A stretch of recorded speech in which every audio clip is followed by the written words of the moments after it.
A primeira coisa a se saber antes de tudo sobre o câmbio são os chamados regimes cambiais. Existem três tipos de regimes cambiais e são câmbio flutuante, câmbio fixo e a chamada banda cambial. E o que se chama também, a taxa de câmbio é a relação do valor de cada moeda fiduciária em relação a outra, indicando aí uma valorização ou desvalorização da moeda ante outras, ou seja, a taxa de câmbio ela é o preço de cada unidade que você pode comprar de um outro país. Resumidamente, se nesse momento, por exemplo, o dólar esteja cotando aí por volta de R$ 5,80, o real, em relação ao dólar, está valendo aí 17 centes de dólar. Essa é uma comparação de taxa de câmbio. O regime de câmbio fixo, ele é um meio monetário que deixa aí pareado de maneira fixa a taxa de câmbio em relação a outra, como referência fixa, ou seja, pareado. Exemplo, o Brasil já adotou o câmbio fixo primeiramente em 1964 e foi até 1968 e depois novamente no início do Plano Real, entre 1994 no início até 1999. Nesse período o câmbio era fixo, ou seja, R$ 1 valia $1.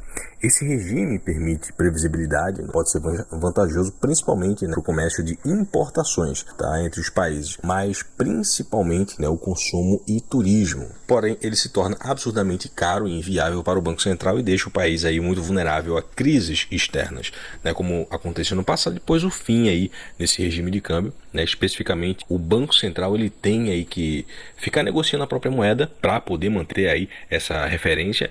Nesse caso aí o dólar, comprando e vendendo para poder manter as oscilações de preços estáveis, de 1 para 1. Isso só é possível mantendo aí uma reserva muito grande da moeda de referência, o dólar, que a gente está usando aqui como exemplo. O governo ele acaba tendo aí um prejuízo enorme com esse custo. O fim do regime cambial fixo ele quebrou, por exemplo, aí muitos empreendedores, que deixam muita gente também endividada, porque as taxas, eram sempre muito confortáveis. Fora o prejuízo, no Banco Central. Nem preciso falar o porquê que esse é um péssimo regime cambial, mas muitos países hoje, inclusive da América do Sul, preferem manter aí o dólar como moeda de curso legal. Significa que você pode usar comercialmente mesmo ela não sendo a moeda oficial do Banco Central.